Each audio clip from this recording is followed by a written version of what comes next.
People tell us every week that our information has helped save their life. If you agree that this is helpful information, please like, share, and most of all, subscribe, because nothing makes a channel like subscriptions. Now, this is another interesting story. You're only going to have heart attack and stroke risk if you're overweight and you have a lot of body fat, right? That's what most of us think. And there are good reasons for that. Body fat is a major issue, and it happens more as we age into it, that middle age bulge. We think that that's, just unsightly, or maybe pudgy or gives you a dad bod. That's not just the problem. The problem is that body fat is not what we used to think.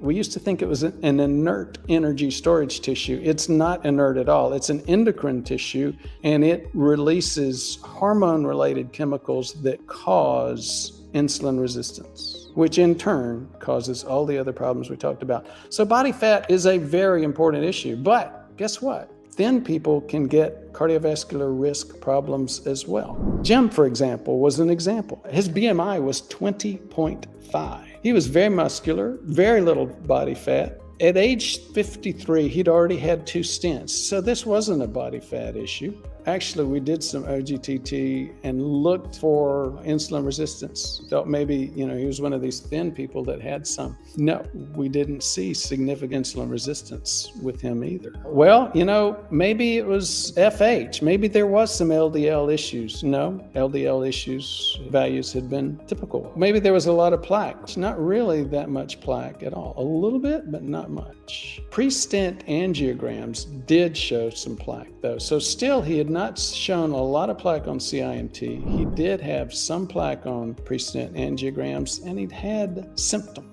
Because of Jim's body habitus, not complexion, because of the fact that he was so tall and so thin, he was like 6'4", a syndrome was considered. He actually had more than one workup for Marfan's. Marfan's patients are usually tall, thin. You hear about that with the basketball players. You heard about that with Len Bias. Len Bias's story, for those of you who know it, it also involved drugs and some other stuff. But the typical Marfan's syndrome patient is also a cardiac issue, but not the typical cardiovascular issue that we're used to talking about on this channel. With Marfan's syndrome, what you get is some risk for aortic aneurysm, splitting of the tissues of the aorta. That's the concern that you have with Marfan's. So yes, it does predispose people to premature death, but Marfan's syndrome had been ruled out. And in fact, at the time of writing of the book, Marfan's syndrome had been ruled out not once, not twice, but 3 times.